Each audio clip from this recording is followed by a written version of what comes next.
कह रहा है कि सेल कितने टाइप के थे, दो टाइप के थे, प्रोकैरियोट और यूकैरियोट। मैंने बताया तब प्रो मतलब पुराना, यू मतलब नया, मतलब कहने को तो जो पुराने सेल आए तो कैसे थे, प्रोकैरियोटिक थे और क्या था उनमें कोई भी वेल डिफाइंड उनका मतलब स्ट्रक्चर या फंक्शन नहीं था। लेकिन यूकैरियोट क्या थे, ये वेल डिफाइंड थे और पूरी कवर थे, मतलब कहने को तो इनमें क्या था, एक मेम्ब्रेन था जिसको कौन सा मेम्ब्रेन बोलते थे, सेल मेम्ब्रेन बोलते थे। कह रहा है कि अब देखो, कह रहा है कि अब पहला ही आता है हम लोग का यूकैरियोटिक सेल। तो यूकैरियोटिक सेल में कितने भाग, पहले तो देख लो कितने भाग होते हैं, उसमें एक सेल वॉल होता है और दूसरा प्रोटोप्लाज्म, तीसरा वैक्यूल। लेकिन कह रहा है कि ये तीन लोग तो आते हैं इसमें यूकैरियोट में, लेकिन यूकैरियोट में जो प्रोटोप्लाज्म होता है, अब प्रोटोप्लाज्म में कितने लोग आते हैं, तीन लोग। कहानी देखना, यूकैरियोट में क्या देखने के लिए मिलता है, सेल वॉल, फिर क्या देखने के लिए मिलता है, प्रोटोप्लाज्म, और क्या देखने के लिए मिलता है, वैक्यूल। लेकिन वैक्यूल में भी डिफरेंट कहाँ दिखेगा, एनिमल सेल में और प्लांट सेल में। अगर एनिमल सेल हो तो क्या वैक्यूल पाया जाएगा कि नहीं पाया जाएगा, बताओगे? एनिमल सेल में मे बी प्रेजेंट भी हो सकता है और नहीं भी हो सकता है। मे बी का मीनिंग लगेगा क्योंकि कुछ ऐसे भी ऑर्गेनिज्म है जिसमें वैक्यूल पाए जाते हैं, कुछ ऐसे जिसमें नहीं पाए जाते, तो मे बी का यूज हो सकता है। या मोस्टली में क्या होगा, एब्सेंट होगा वैक्यूल, लेकिन सब में क्या हो सकता है, प्रेजेंट हो सकता है। अब कह रहा है कि देखो पहला तो क्या होता है, सेल वॉल होता है, फिर प्रोटोप्लाज्म और वैक्यूल। लेकिन प्लांट सेल में वैक्यूल क्या होता है, लार्ज होता है। पढ़े हो कि नहीं पढ़े? अब कह रहा है कि जो प्रोटोप्लाज्म है, प्रोटोप्लाज्म को भी तीन भाग में बांटा गया है। पहला किसमें, सेल मेम्ब्रेन, दूसरा साइटोप्लाज्म, तीसरा न्यूक्लियस में। कह रहा है कि अगर सेल मेम्ब्रेन और साइटोप्लाज्म और न्यूक्लियस हम जानते हैं, पहले देखना कहानी कैसे चल रहा है। यूकैरियोटिक में क्या क्या, सेल वॉल, प्रोटोप्लाज्म और वैक्यूल। लेकिन प्रोटोप्लाज्म को फिर तीन भाग में बांटा गया, तो सेल मेम्ब्रेन, साइटोप्लाज्म और न्यूक्लियस। इन्हीं के बारे में हमें पढ़ना है, यूकैरियोटिक इन्हीं के बारे में हमें डिटेल में पढ़ना है। अभी तो बस ये कहानी है कि देख लो कि इसके अंदर मतलब यूकैरियोट के अंदर आते क्या क्या है। पहला क्या आता है, सेल वॉल, प्रोटोप्लाज्म और वैक्यूल। लेकिन प्रोटोप्लाज्म भी तीन भाग में डिवाइड होता है, तो सेल मेम्ब्रेन, साइटोप्लाज्म और न्यूक्लियस। लेकिन कह रहा है कि जो साइटोप्लाज्म होते हैं, साइटोप्लाज्म में दो टाइप को हो सकते हैं, एक सॉलिड, एक लिक्विड फॉर्म, मतलब एक जेली फॉर्म में होगा, तो एक टाइट भी हो सकता है, सॉलिड भी हो सकता है।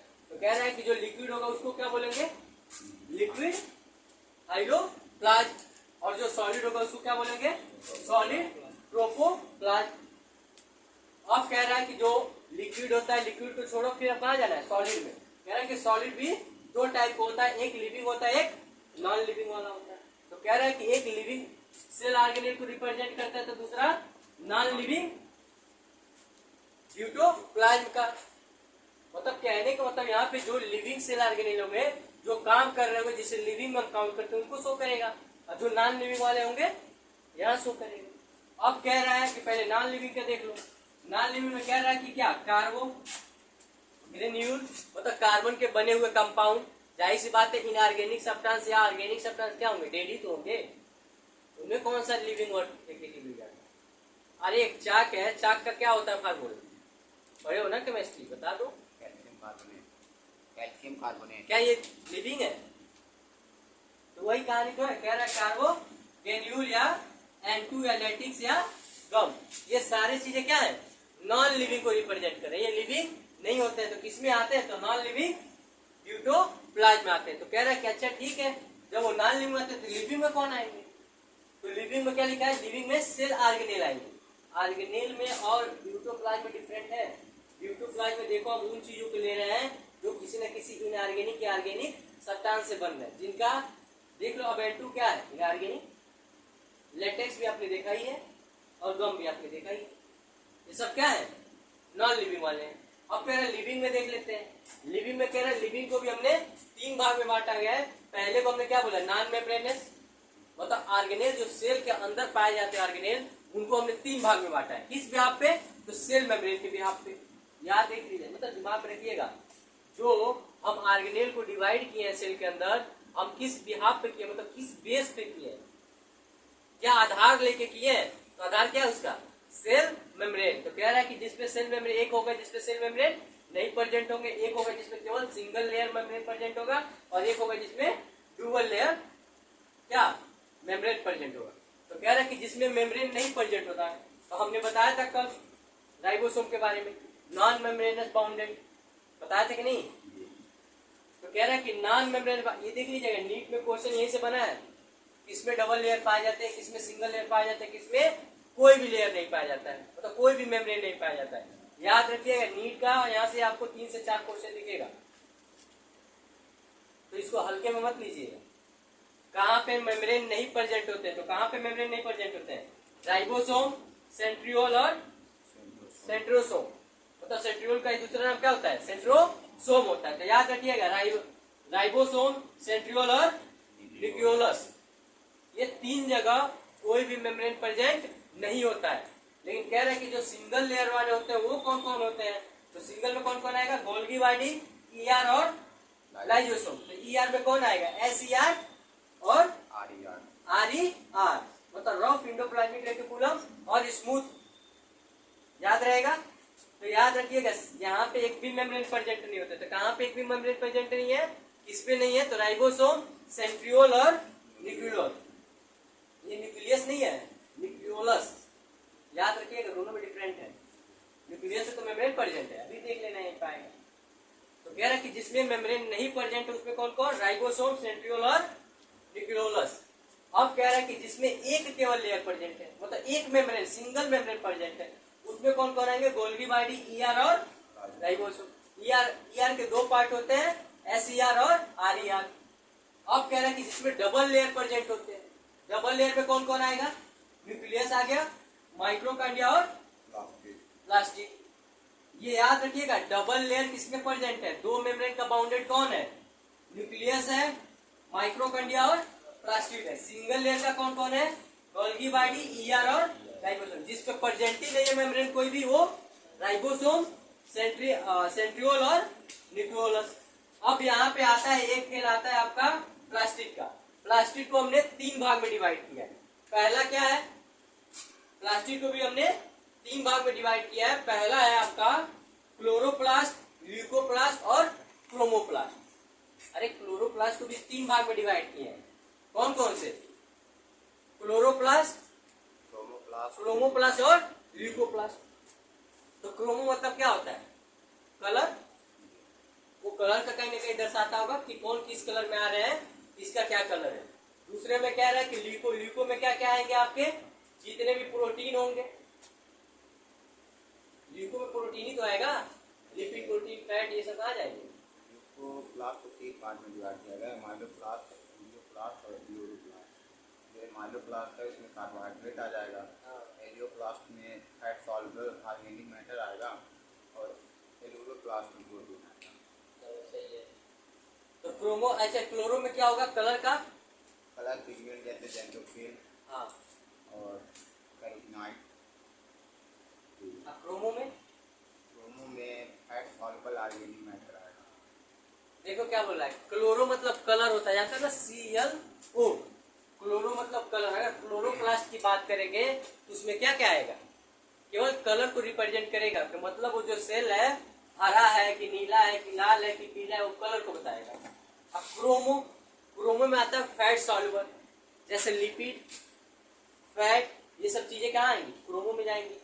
अभी आ रहा है एक और आपका क्या है, ल्यूको। ल्यूको को भी हमने 3 भाग में बांटा है। पहला उसमें आता है, एक आता है क्रोमो एमाइलोप्लास्ट, दूसरा आता है लिपिड एमाइलोप्लास्ट और तीसरा आता है एरियोलो प्रोटीन। कहो तो लिखा दे रहे, क्या करना है, उसको भी लिखा दे रहे मिटा के, ये लिख लियो ना, तो ठीक है, सब इसको मिटाते हैं फिर देखते हैं।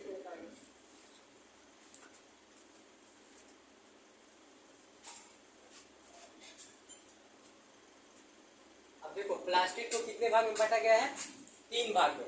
पहला क्या है, क्लोरो। क्लोरो मतलब हम पहले जानते हैं कलर, जो कलर को रिप्रेजेंट करता हो, सेल में जो कलर दिखाता है, जैसे प्लांट का जो पत्ती होता है कैसा होता है, ग्रीन होता है। कुछ प्लांट ऐसे भी होते हैं जिसके पत्ती येलो भी होते हैं, कुछ भद्दे टाइप वाले भी होते हैं। तो कह रहे हैं कि जो कलर को रिप्रेजेंट करता है, क्लोरोप्लास्ट ही सारा पिगमेंट का काम कर रहा है। ये पिगमेंट है ही एक तरह का, क्या कराता है, तो कह रहे हैं जो क्लोरोप्लास्ट होता है, क्लोरोप्लास्ट किस चीज को रिप्रेजेंट करता है, कलर को रिप्रेजेंट करता है। लेकिन वही कह रहे हैं कि लीको, देखो लीकोप्लास्ट, लीकोप्लास्ट में भी कितने लोग, 3 लोग, ल्यूकोप्लास्ट होता है वो क्या करता है, स्टोर का काम करता है, किसी न किसी चीज को स्टोर करेगा अपने अंदर। ये कह रहा है कि 3 चीजों को ये स्टोर करता है। पहला कह रहा है कि कार्बन, तो कार्बन में क्या आता है, कार्बो एमाइलोप्लास्ट, मतलब कह रहा है कि जो कार्बो मतलब कार्बन का जो एलिमेंट बना होगा इसको स्टोर करेगा, उसको क्या बोलेंगे, कार्बो एमाइलोप्लास्ट। लेकिन कह रहा है कि जो लिपिड को जो स्टोर करे, लिपिड को स्टोर करेगा उसको क्या बोलेंगे, इलियोप्लास्ट। याद रखिएगा, इलियो मतलब लिपिड।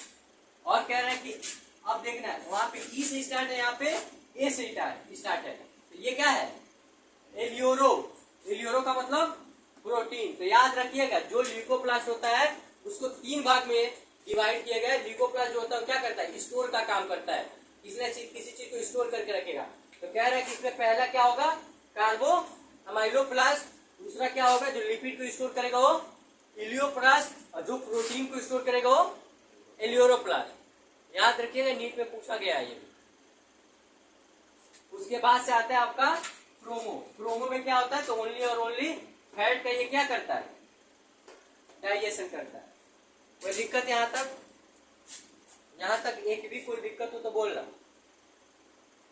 दिक्कत है तो अब आगे देखेंगे इसमें प्रोकैरियोटिक कुछ कैरेक्टरिस्टिक। देखो प्रोकैरियोट, पहले मैंने बताया था प्रोकैरियोट क्या होते हैं, वेल डेवलप नहीं होते हैं। सबसे ज्यादा वेल डेवलप कौन है, यूकैरियोट है। यूकैरियोट वेल डेवलप क्यों है, क्योंकि इनके पास लेयर पाया जाता है। लेयर मतलब क्या, मेम्ब्रेन पाया जाता है।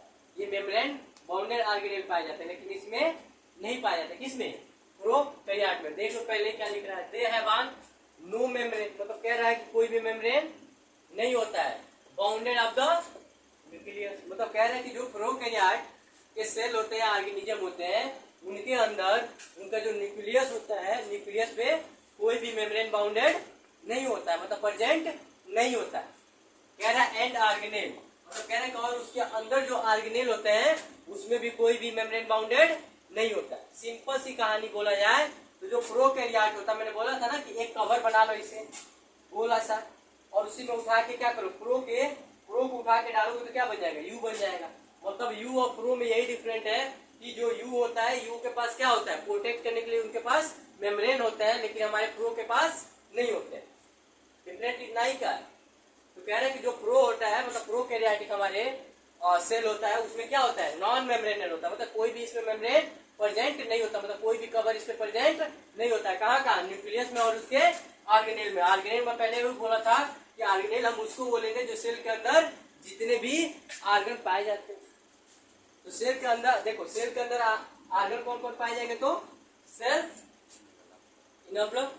अब क्या रहा है कि फिर क्या पाया जाएगा, मीजोसोम, और क्या होगा, क्रोमेटोफोर, और क्या होगा, न्यूक्लियाइड, फ्लैजिला और फिमली, और क्या है, राइबोसोम है ना, प्रोटीन का सिंथेसिस यही कराता है। और क्या है, इंक्लूजन बॉडी, में तो कुछ और भी बॉडी हो सकते हैं। तो सिंपल से याद रखना कि जो प्रोकैरियोट होता है, प्रोकैरियोट में कोई भी मेम्ब्रेन बाउंडेड ऑर्गेनेल प्रेजेंट नहीं होता है, और उसका जो न्यूक्लियस होता है उसमें भी कोई मेम्ब्रेन प्रेजेंट नहीं होता। अब कह रहा है कि देखो, दे इंक्लूड द बैक्टीरिया, मतलब कह रहा है कि इनमें आएंगे कौन, आखिर प्रोकैरियोट में आएंगे तो आएगा कौन, पहले दिमाग में आएगा ना, यू को तो सब है, यू में तो हम भी हैं, लेकिन प्रो में आएंगे कौन, पहले ही बोला था, कल ही बताया था, और पहला लेक्चर मैंने जब पढ़ाया था उसमें भी बताया था कि सबसे पहले पृथ्वी पे कौन आया था, सिंगल सेल ही आया था। लास्ट में हमने पढ़ा था कि हमने जब क्लासिफिकेशन पढ़ा तो हमने पहला ही क्लासिफिकेशन किसका पढ़ा था, मोनरा का।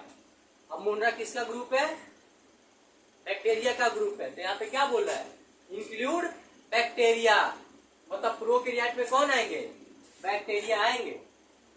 ये सिंगल सेल के बने होते हैं और ये वेल डिफाइंड नहीं होते हैं। अब देखो क्या बोला, बैक्टीरिया में भी देखो क्या बोल रहा है, ब्लू ग्रीन एल्गी। ये ब्लू ग्रीन एल्गी तो लिखा है, नाम एल्गी लिखा है, लेकिन एल्गी नहीं है क्या ये, साइनोबैक्टीरिया। साइनोबैक्टीरिया का ही नाम क्या है, ब्लू ग्रीन एल्गी। याद रखिएगा, लिखा भले ब्लू ग्रीन एल्गी गया है, आपको तो यही लगेगा कि हाँ नीला और हरा कोई एल्गी की बात की जा रही है, लेकिन नीला और हरा एल्गी की बात नहीं की जा रही है। ये किसका नाम है? साइनोबैक्टीरिया का नाम है। एक तरह का क्या है? ये बैक्टीरिया है।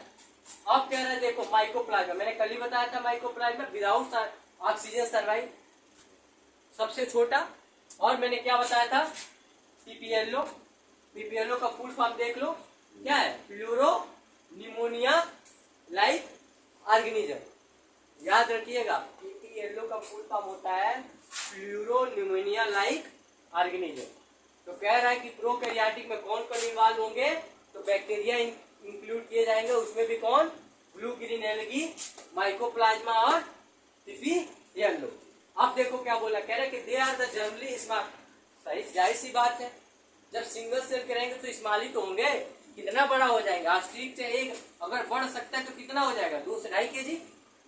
सबसे बड़ा वही तो है, मैंने लिखाया था कल, लिखाया था ना, largest cell, longest cell, 2 word मैंने बोला था। लार्जेस्ट में कौन था? लॉन्गेस्ट में क्या था?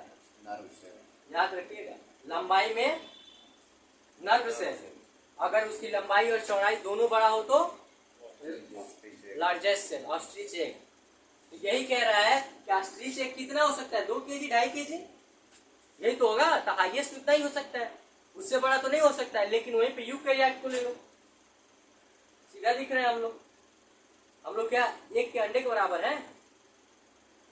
तो क्या जाहिर सी बात, वही तो बोल रहा है, कह रहा है कि they are the generally small. तो छोटे ही ना होंगे जब एक प्रोकैरियोटिक है और उसका सबसे बड़ा सेल है जो ऑस्ट्रिच वाला है, कितना बड़ा हो जाएगा? ऑस्ट्रिच भी क्या है? यूकैरियोटिक है ना, वो भी प्रोकैरियोटिक नहीं है। तो प्रोकैरियोटिक में कौन है? बैक्टीरिया है। तो बैक्टीरिया कितना छोटा होता है? माइक्रोस्कोप पे सेट करके देखना होता है। ऐसे नेकेड आई से बैक्टीरिया दिख जाते हैं क्या आपको? तो सोचिए कितने छोटे होंगे जो नेकेड आई से नहीं दिख पा रहे हैं। मतलब माइक्रोस्कोप का हमें हेल्प लेना पड़ रहा है। तो जब बैक्टीरिया हम नहीं देख सकते तो क्या बोला? जनरली स्मॉल, मतलब छोटा है। इतना छोटा है कि हम बता नहीं सकते। फिर क्या बोल रहा है? Multiply more rapidly than the eukaryotic. मतलब कह रहा है कि ये 1 से 2, मतलब कहने का मतलब अगर एक बैक्टीरिया है, एक बैक्टीरिया से 2 बैक्टीरिया बनने में बहुत तेजी से रैपिडली काम करता है। अब छोटा है ही है, 1 सेल है, कितना टाइम लगेगा? तो क्या करता है? 1 से दूसरा सेल बनने में, मतलब 2 सेल बनने में बहुत तेजी से काम करता है। किसके अपोजिट? यूकैरियोटिक। यूकैरियोटिक में अगर 1 घंटा लगता होगा किसी एक सेल को रिप्लिकेट करने में, वैसे ये क्या करेगा? 1 मिनट, 1 से 2 मिनट में रिप्लिकेट कर जाएगा, क्योंकि छोटा है ना। तो छोटा है तो जल्दी काम करेगा। अरे हमने पढ़ा था ना कि कई ऐसे, अभी क्लास 12 का जब पहला चैप्टर पढ़ेंगे हम लोग, तो उसमें बोला गया कि कई ऐसे भी ऑर्गेनिज्म है जो केवल उनकी लाइफ 1 दिन की होती है, किसी की लाइफ 1 वीक की होती है। तो उतना ही दिन उनको सब करना होता है। हमारी लाइफ 60 से 70 80 साल की है, फिर भी कई लोग तो पहले ही निकल ले रहे हैं। तो देखें कुछ साल बाद ये भी होगा कि 60 साल में निकल लेंगे इंसान, 30-35 साल पढ़ने में, अब 15 साल शादी विवाह में, अब बच्चे थी करने में। बस अभी बच्चे इतना ही पापा पापा बोलते हैं, तब तक पापा ही नहीं पढ़ के निकल लेंगे। यही तो हो रहा है। पहले के लोग 100 साल जीते थे, 100 साल से ऊपर भी जी जाते थे। फिर एक ऐसा दौर आया कि 100 साल से भी कम जीने लगे, 90-80 पे रुके थे। अब ऐसा दौर आ गया कि 80-70 पे रुके। अब पता नहीं आगे वाला दौर ऐसा आ जाए कि कहीं 70-60 पे रुके, उससे आगे वाला दौर आ जाए, क्या पता 50 पे ही निकल जाए। तो भी लोग सोच रहे होंगे यार हम लोग पढ़ने आ गए, 30-35 साल तो यही कहाँ आएंगे। डॉक्टर बनने का मतलब तो यही है। अब तो और मजा आ गया, नेक्स्ट एग्जाम देते रहो। पहले नीट क्रैक करो, नीट क्रैक करने के बाद से 5 साल वहां जाओ मेडिकल कॉलेज में। अगर वहां बैक से बच गए तो ठीक, नहीं तो बैक लगा तो फिर 1 साल और इंक्लूड कर लो उसमें, जितना बैक उतना साल। मान लो 5-7 साल में एमबीबीएस करके निकले, तब तो पता चला नेक्स्ट एग्जाम अगर तुरंत क्रैक हो गया तो अच्छी बात है। नहीं तो वहां जैसे यहाँ पंचवर्षीय योजना लगा के रखे हुए 5 साल नीट के एग्जाम देंगे तो निकलेगा, क्या पता वहां नेक्स्ट एग्जाम देने के लिए 5 साल लग जाए। तो 10 साल तो यही ले गया। अब 5 साल एमबीबीएस करने में 15 साल, और उसके बाद से एमडीएमएस करने में 2-3 साल गंवाए, मतलब 20 साल तो तुम इसी में ले गए। मतलब तब तक 40 हो जाएगा, फिर जाओगे कहाँ? हम जानते हैं कि जिंदगी है नहीं, 55, 40, 45 यही लास्ट है। ठीक है, मैं तो बता रहा हूँ, घबराना मत, पढ़ना तो पड़ेगा ही। डॉक्टर की जिंदगी का मतलब ही होता है कि मेरे भी गुरु जब पढ़ाए थे तो यही बोले थे, तो डॉक्टर थे वो तो ये भी बोले थे कि बेटा तुमको कौन कहा था डॉक्टर बनने के लिए? तुमको मालूम नहीं है डॉक्टर बनने के बाद क्या होता है? मतलब जिंदगी में जब तक मर ना जाओ तब तक पढ़ना है। मतलब ये ऐसा ब्रांच है, तुमको लेने से पहले सोच लेना चाहिए। मतलब ऐसा ब्रांच है कि इसमें लाइफ भर पढ़ना है, क्योंकि नई नई बीमारियां इजाद होती रहती है। अब उसके क्योर पढ़ना होगा, उसके सिम्टम पढ़ना होगा, ये चीजें पढ़नी पड़ती है। हाँ, एक चीज और है कि इसमें 24 आवर की जॉब होती है, इसमें सोने वाला कोई काम चीज नहीं है। हाँ, अगर मेडिसिन बनोगे तो ठीक है, सो लोगे। भाई मेडिसिन में होता क्या, 10 बजे आएगा डॉक्टर, 2 से 4 बजे तक बैठेगा फिर चला जाएगा। लेकिन जो सर्जन होते हैं बैठते, वो बेचारा बैठेगा भी, ऑपरेशन भी करेगा, फिर जाके पेशेंट को देखेगा भी घूम घूम के कि भाई ठीक है कि नहीं है। वो 24 आवर में वो कहानी वहाँ की है, बट यहाँ के पहले देख लो, यहाँ की जिंदगी जी लो। कह रहा है कि दे आर जनरली क्या होते हैं, स्मॉल होते हैं और रैपिडली बहुत तेज ये क्या करते हैं, अपने आप को ग्रो करते हैं। किससे, किसके कंपेरिजन में? यूकैरियोटिक के कंपेरिजन। मतलब यूकैरियोटिक अगर 1 घंटे में 2 सेल बना रहा होगा तो क्या पता ये 1 मिनट में 2 सेल बना दे। फिर कह रहा है कि they are very in size and shape. मतलब कह रहा है कि जो प्रोकैरियोटिक होते हैं या यूकैरियोटिक होते हैं, जो प्रोकैरियोटिक होता है इनमें कई तरीके के साइज देखने के लिए मिलता है। जैसे मैंने कल बताया था 4, कौन कौन? कोकाई था, बैसिलस स्पाइरल, हाँ बैसिलस और स्पाइरल, स्पाइरल, विब्रियो, विब्रियो और 4 हो गए। Cocci, bacillus spiral, vibrio. 4 याद रहेगा ना? हमेशा नीट में मैचिंग में पूछा है तो वही। इसके बाद से जो आएगा कि हाँ very in size and shape पे निर्भर करते हैं, तो वही 4 लोग आते हैं। अब कह रहा है कि हमारा जो सेल ऑर्गेनेल होता है प्रोकैरियोटिक में कौन कौन होता है, तो पहले ही बता चुका हूँ, सेल, इनोप्लम, और क्या होगा, लिजोसोम, दूसरा क्या होगा, तीसरा क्या होगा, न्यूक्लियाइड, चौथा फ्लैजिला। फ्लैजिला किस में यूज होता है? एक स्थान से दूसरे स्थान में जाने में, मूवमेंट में। और सीलिया फेब्री क्या करता है? अटैचमेंट में, मतलब कहीं चिपकना हो। फिर कह रहा है कि राइबोसोम, राइबोसोम क्या करता है? प्रोटीन का सिंथेसिस कराता है। और कह रहा है कि इंक्लूडिंग बॉडी, मतलब कुछ और भी बॉडी हो सकते हैं। क्या हुआ? फूड स्टोरेज में, फूड स्टोरेज तो होगा, मतलब कुछ और भी बॉडी उसमें होते हैं ना, इसमें सब लोग आ जाएंगे। अब इनको छोड़ दो, जितने बच्चे सब किस में आएंगे? इंक्लूडिंग बॉडी में आएंगे। तो अब हमें पहला क्या पढ़ना है इसमें? सेल इनोप्लाज्म। अब इसे मिटा दे, जैसे एक और फीचर है प्रोकैरियोटिक, ठीक है, कोई दिक्कत नहीं। नहीं जैसे प्लाज्मिड को छोड़ दिया गया वो